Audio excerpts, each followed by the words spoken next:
I think turnover today is indicative of employees taking a stance on what's important to them, how they value life over work, and the blend of the two, and how they're able to reconcile their ability to be successful and to be great at being family with their families and managing their families, while also being a really good employee. Because I do believe people want to do great work, but the ability to meet them in that space before we lose them is paramount for any employer right now, and we just have to figure it out.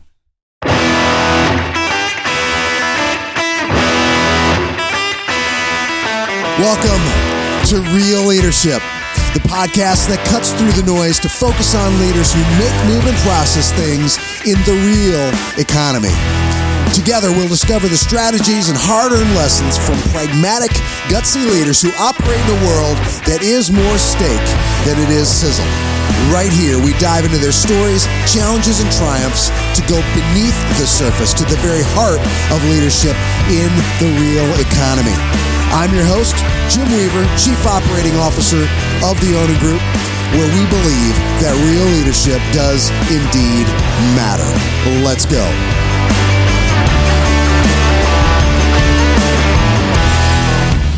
Understanding your labor market is crucial for successful recruitment. Onan Staffing's Recruitment Strategy Guide provides insights specific to your geographic location and the positions you're hiring for. Our Recruitment Strategy Guide delivers a clear snapshot of your labor market and actionable intel to tackle market-specific challenges. With Onan's expertise, we help you navigate and win in your competitive landscape. Empower your recruiting process with the insights you need. Learn more about Onan's Recruitment Strategy Guide at onanstaffing.com/strategy.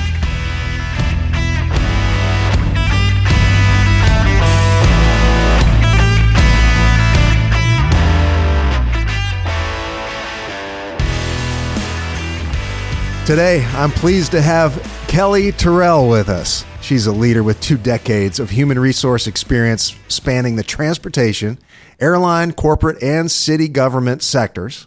Currently, Kellye serves as an HR executive with a renowned institution that has educated thousands of innovative leaders in business, tech, design, engineering, and the sciences. That institution is Georgia Tech.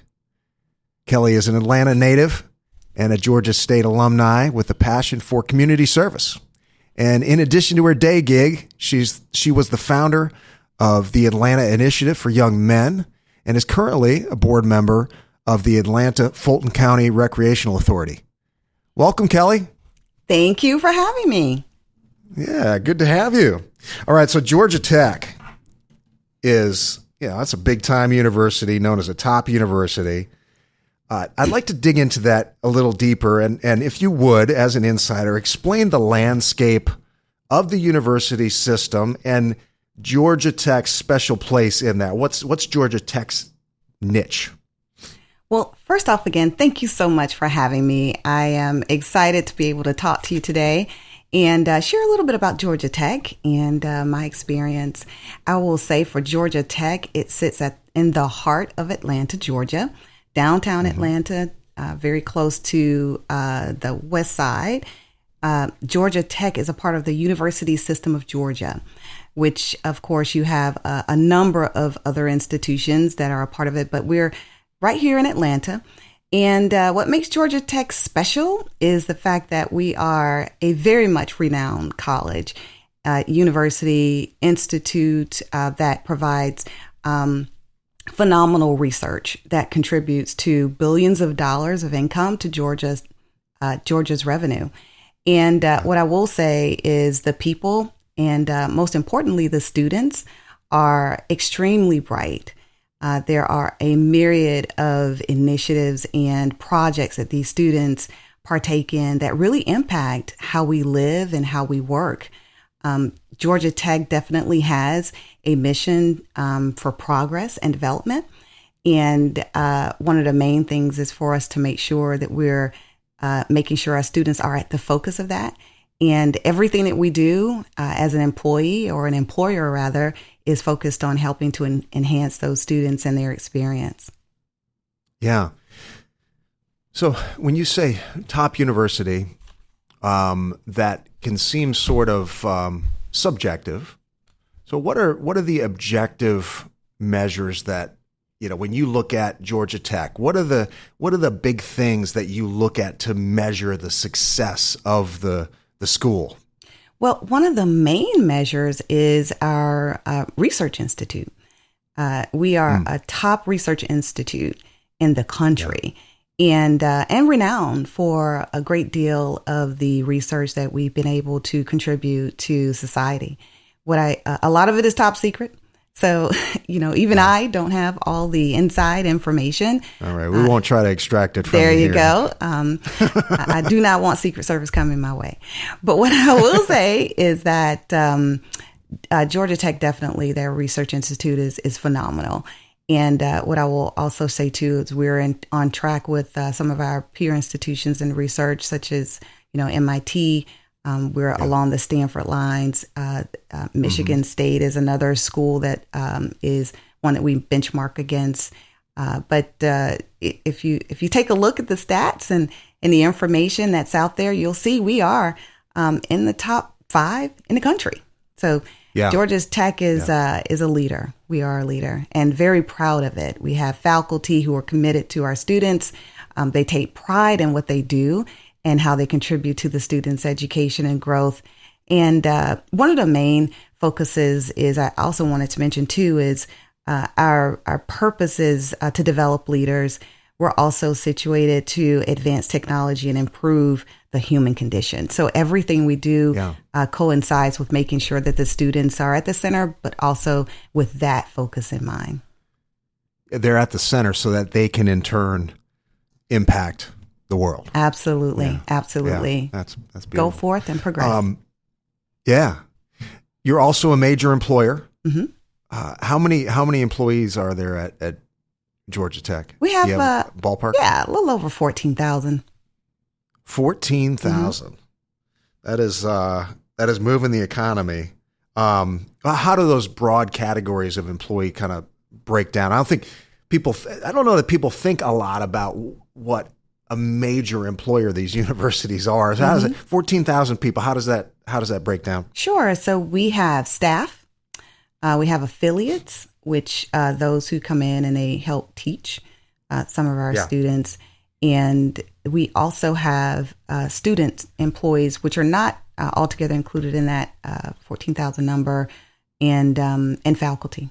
That's our staffing mix. Yeah. So you've got facilities management.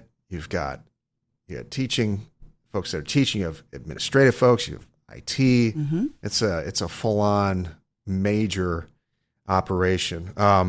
You spent 7 years with Southwest Airlines, and then you became HR manager for the city of Atlanta, and now you're in Georgia Tech. It's it's from the outside, it would seem like 3 very different types of organizations. What did you find to be the biggest differences between those 3 sectors in your experience? So, I did start at UPS, and so that's where I kicked off my career while I was in college, and then I went to AirTran Airways, and then the Southwest, and then to the city. But all of those industries were so very different, and I will say that the industry of UPS is one that's very unique, but I learned so much there from the perspective of just business and HR. The Southwest Airlines, AirTran, that was a phenomenal experience only because I'd never been in an airline industry, and I always said I never wanted to work for one. And then I went to work for one. It was, two, right? Two, as a matter of fact. Well, Southwest bought AirTran. So, we transitioned on over, but I said I would never work for an airline. And then I ended up working for one. It's one of the most fun jobs I ever had because you were able to meet people all over the country. And also, you could fly anywhere, and it was for free. Yeah. Yeah, it's interesting with Southwest. They used to really differentiate themselves as the fun airline. And I think they probably still was that. I don't know that that's the case now. I'm not sure. Doesn't seem like it when I fly with them. But that was still the culture back then, right? Yeah, and it hadn't been too long ago, since I was there. Yeah. But I will say that yes, it was fun. That it's a part of their culture for you to have fun. And they take that fun and that attitude to their employees and to their customers. And so it is one that's lived. It's not anything that you see and you don't believe it. They make a big deal out of new hires. If you go to the corporate office and you see new hires, they make a big deal out of new hires. So you get to experience the same kind of excitement and engagement on the airplane that you see it on campus and in their airport facilities. An employee would have to experience it off the plane to bring it to the plane. That's the only way. There you go. Right? There you go. So I think that, an airline, that would be a real serious business. It's very serious. Yeah. So how did Southwest balance the seriousness of what they do with being able to have fun to some that might seem a little contradictory? No, I think it's not. What I think they mastered is the ability to create a culture that blended the two. And so very serious about making a profit, very, very smart people that work at Southwest Airlines in leadership. They were also serious about culture and making sure that leadership came from your place of wanting to lead and that you had a heart for it and understood your expectations for that. But not only were leaders expected to have expectations as leaders, but as an employee, you had expectations as well. So there were leader expectations, employee expectations, and they were fluid throughout your employee life cycle.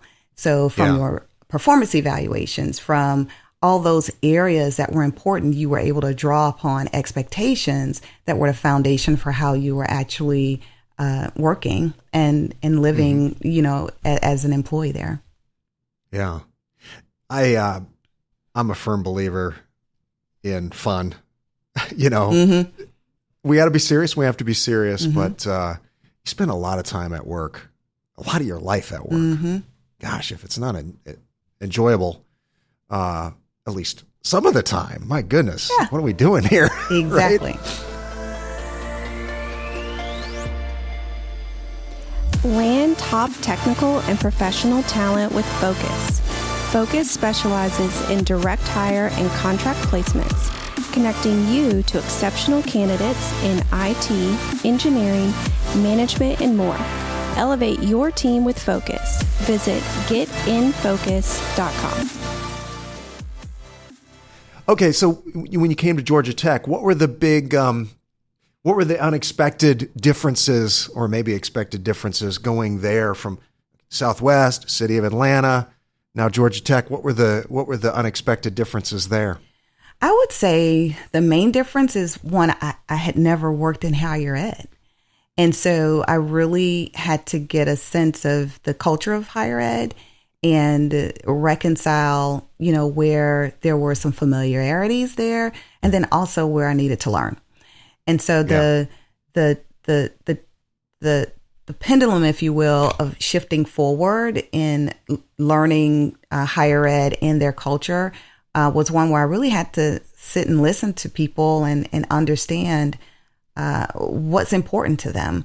I quickly came to realize, however, that in the space of higher ed, that there's a lot of expectation, if you will, around making sure that we focus on our students, but also supporting them, and that supporting faculty and supporting the employees as well, in a way that makes it such that everyone, if you will, is being seen as appreciated and valued. So that was some work that I think that we have embarked on to improve, and I think we're making a lot of headway there. And there are a lot of ERGs that are being created, a huge focus on wellness and well-being. The Working at Tech is a program that we created where there's a Working at Tech arrangement that dictates how you work. If you're working remotely, if you're working in person, if there's a hybrid format. So I would say the culture is one where the people really work hard. The people like Georgia Tech. They're committed to working at Georgia Tech. They're committed to the school. But it is one truly that you have to get used to because it's just different. It's a different area. Yeah. I imagine turnover is costly across all three of those, right? How do you think about the cost of turnover? How do you measure it? What's your approach to turnover? I think my personal approach to turnover, I think that you probably should have a gauge if your folks are looking to leave. You should already know. But that comes with a relationship, a conversation about what's important to people and where they are in their careers, where they are from a progression standpoint, if they feel like they're being stagnant. But that comes with a relationship and a conversation with your people where they're able to be vulnerable and transparent and share that with you. It's just a bit of trust that's lent there. Sometimes you don't get that. A lot of times you don't get that. But when you do, I would, certainly count that as a win. I think turnover today is indicative of employees taking a stance on what's important to them, or how they value life over work and the blend of the two, and how they're able to reconcile their ability to be successful and to be great at being family with their families and managing their families, while also being a really good employee. Because I do believe people want to do great work, but the ability to meet them in that space before we lose them is paramount for any employer right now, and we just have to figure it out. Yeah, we've added a flex model to our strategy where we'll allocate, some of our partner companies will allocate, say 20% of shift coverage will be in this flex program, and we build a pool of people that want to work flex, and then they log into an app and they pick, okay, I want to work Tuesday and Friday this week. And to your point about balancing lifestyle, we've got some great people that these are people that are maybe a stay-at-home spouse that wants to pick up or it's somebody that maybe has another job and they want to pick up, or college students. It's really been, it's been great. It's opened up this whole new section of the workforce for us. To your point, we've got to kind of change and adapt with that, Yeah.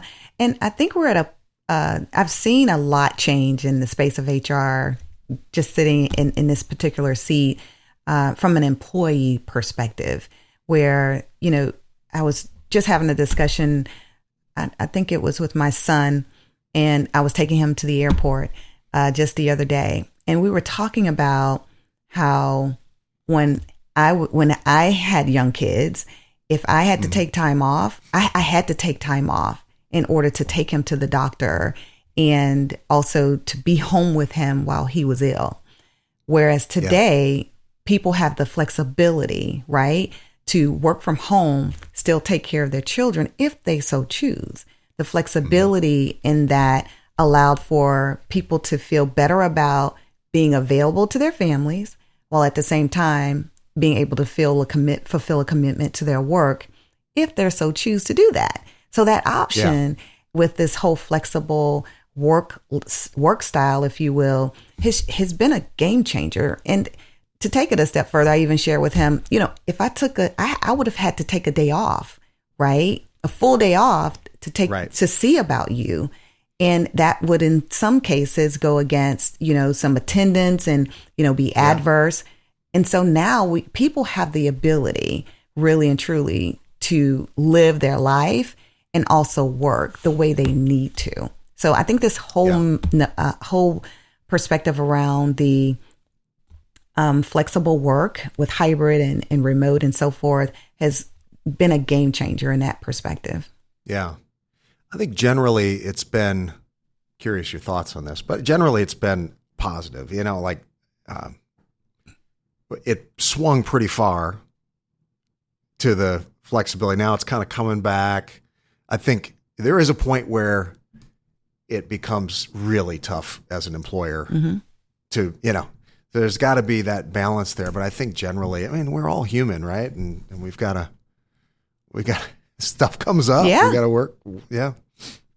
So you've had a great run thus far in your career, and typically people with a resume like yours have had some good mentors along the way. Has that been the case for you?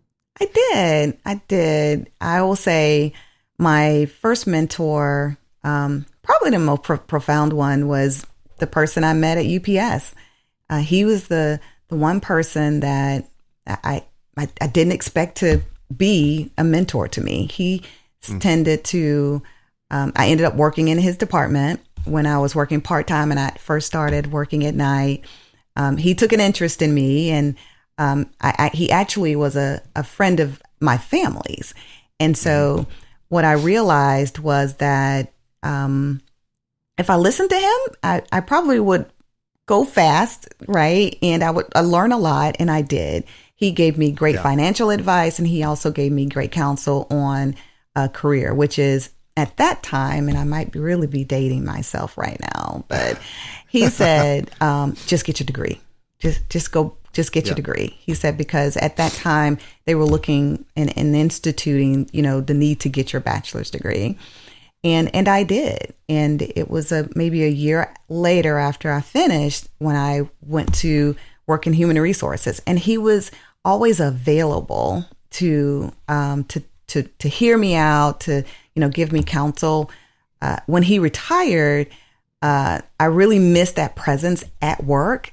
And I also realized, too, how important he was, not only to me, but to a lot of people. And from that experience, I also found, too, that his absence really kind of created a situation personally where I was at a crossroads, and I realized that you do need someone to give wise counsel in a work relationship, because you can't always, get it from your immediate supervisor. You need someone who's going to be honest with you, who's going to be a truth teller, that you can really get to help you be the best person that you can be, in spite of yourself. And so what I would offer, for me is I took my experience, with his counsel over the years, and his name is Warren Harper, by the way. To be, we can give a shout out. Yeah. And so I took his counsel quite often, and just really appreciate it. And it really was a foundation for, how I, worked from up until now. Truly.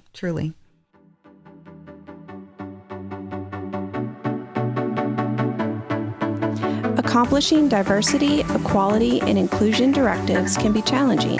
Excelsior Staffing, a certified MBE providing staffing solutions for light industrial sectors, has been helping companies like yours find success since 2007. Strengthen your diverse team with Excelsior. ExcelsiorStaffing.com. What would you say if you could distill down your leadership philosophy? How would you articulate that? Well, I think it might be, now Southwest might resonate with some folks with Southwest, but you have to be someone who might like people and might want to help people, and which really is just leading from your heart. I loved working at Southwest because that it was their philosophy, and that aligned with me. I felt like the work that I did, with them, HR was about people, first off, right? And then secondly, the ability to impart, counsel and coach people, but also, as you lead people, doing so in a way where you're treating people the best way you can. And so I realized that at Southwest when I was there, that was a culture where they base things on, right? And so that's where I do know that the Heart-Led Leader, there's a book called The Heart-Led Leader, which I actually have, and it's called, it's by Tommy Spalding. It's one of the books that, we had there. And it was one of the premises from that foundation. So. Yeah. You have if you look at your resume, you clearly have been committed to community service as well, doing a lot more than just your day job. Typically, it looks like. Why is that important to you? That giving back element? I think giving back is important because it helps keep you grounded and it makes you connect to those things that are important in the community and making an impact. At work, it's work, right? But if you take it beyond your ability to get paid for something in cash and really touching the human spirit, I think that's what's important. Right now, I do Meals on Wheels quite often. And that's actually been, something that my husband has joined me on, and we make it our Saturday, get up, go do Meals on Wheels, go have breakfast. And it actually does help from one perspective, be able to see how well you can work with somebody with coordinating, because we have a navigator, then you have to have somebody who's going to deliver and which floor is it on or that sort of thing. And, but then the other piece too is the Atlanta Initiative on men. That was one that was born out of just a desire to take what I know about HR and help, young men in their careers. And I haven't been able to, over the last several years, to use it and move it forward as much as I had liked, just because work has really kind of been a primary focus. But it is something that I'm very committed to getting back to and contributing to pretty soon, because I do see a very serious need to help young men in the communities realize their purpose. What is it that they really want to do in life, and help inspire that spark. Get that spark going to help them realize they are great at something, that they are truly able to be what it is that they feel like they're great at, which is taking that unction or that notion that they know about themselves and help them visualize that into a way in which we can move them forward and into creating that life for themselves. Yeah. Our labor force participation rate is at an all-time low, in the U.S. right now. And something we're passionate about. We've done a lot of work in the high schools with this, but getting young people off the sidelines,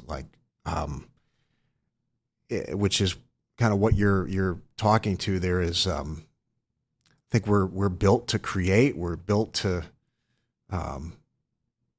build, or give what's in us.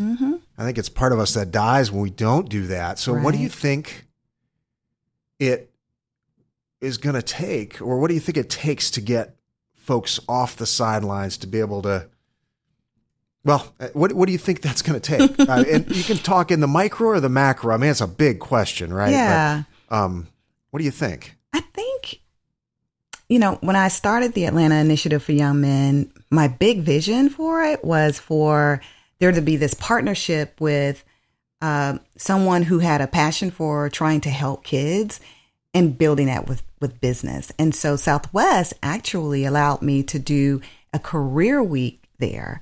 And that career week was beneficial because they were able to get credits for community service by providing it to the students.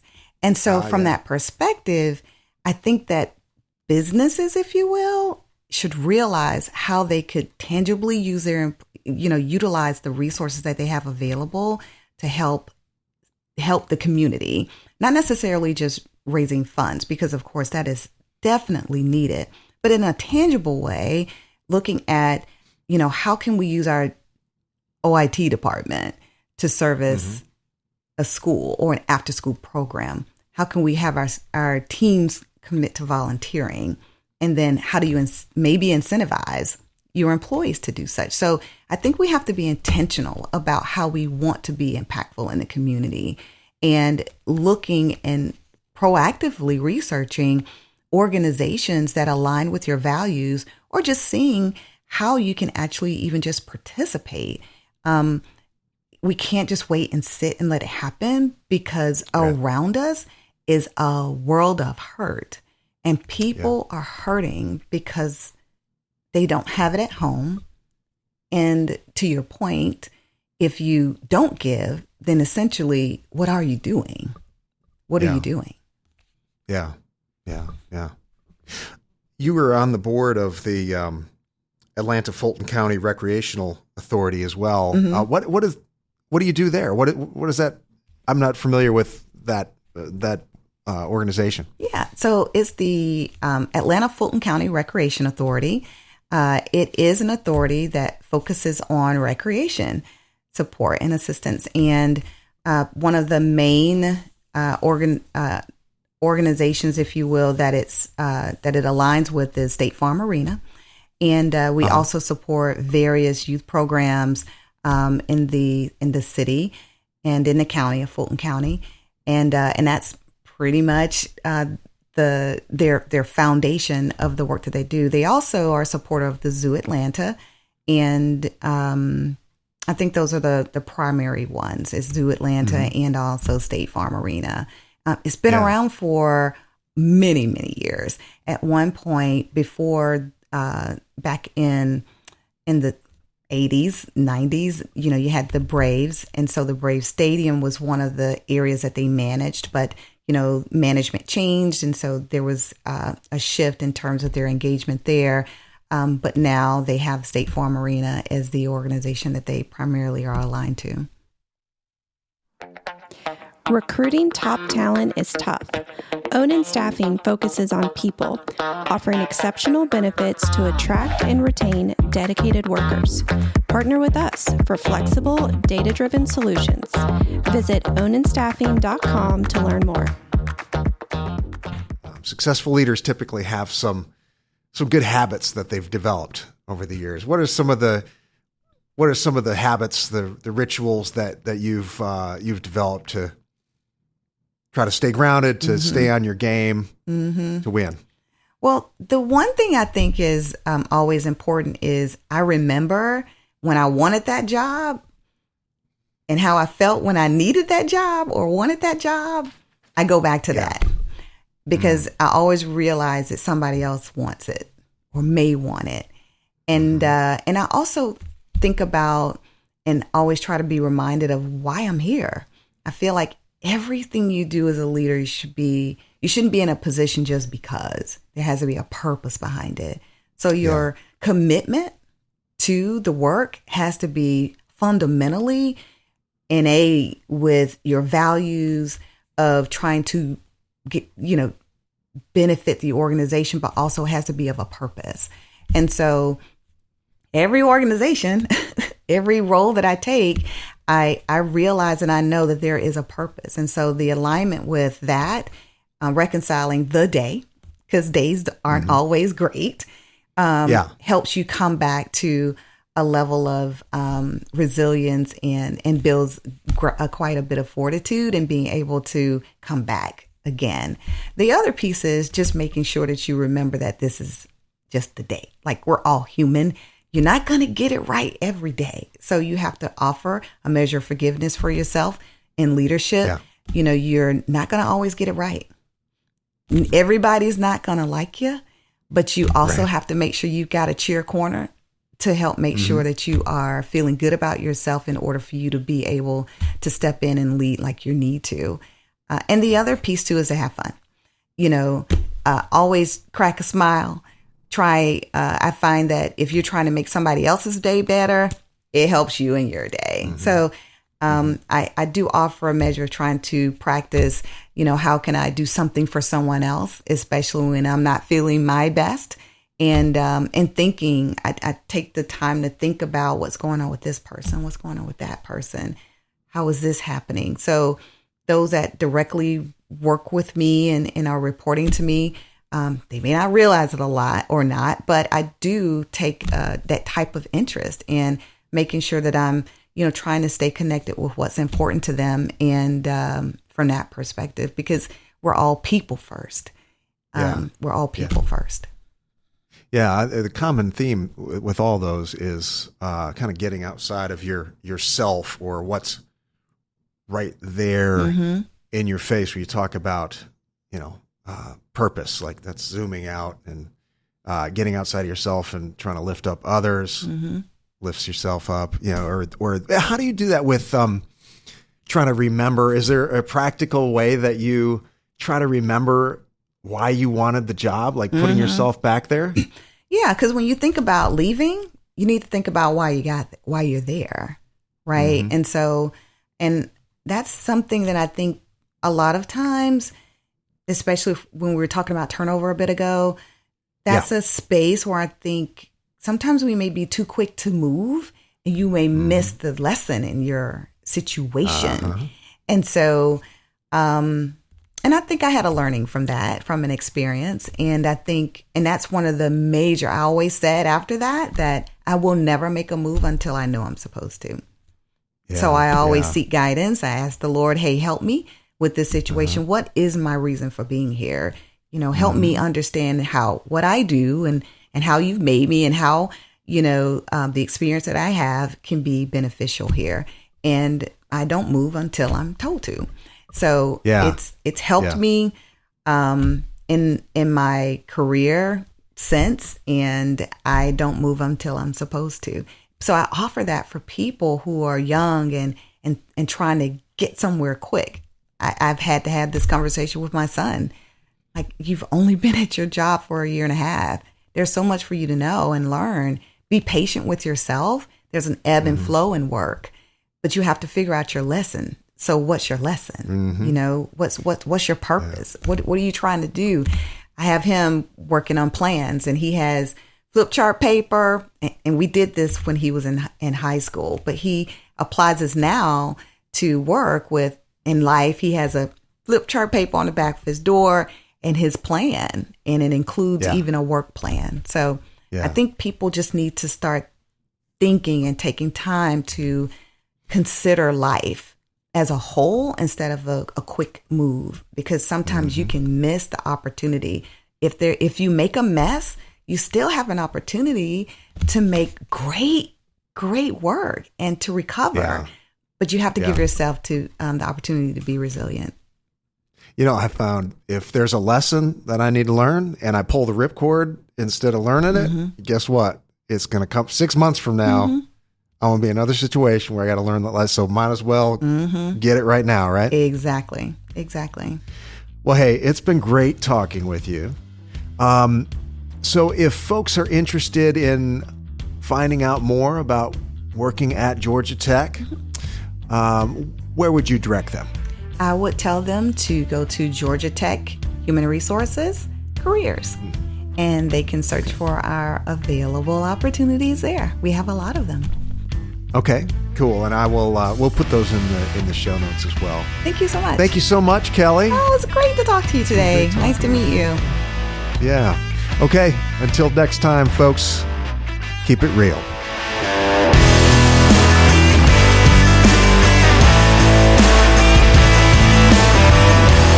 Thank you for listening. This podcast was powered by Onin, a family of staffing companies providing real staffing solutions to manufacturing, logistics, and food processing companies across the United States of America. To get in touch or learn more about partnering with an Onin Group company, visit us at www.oningroup.com. Thanks for tuning in. Until next time.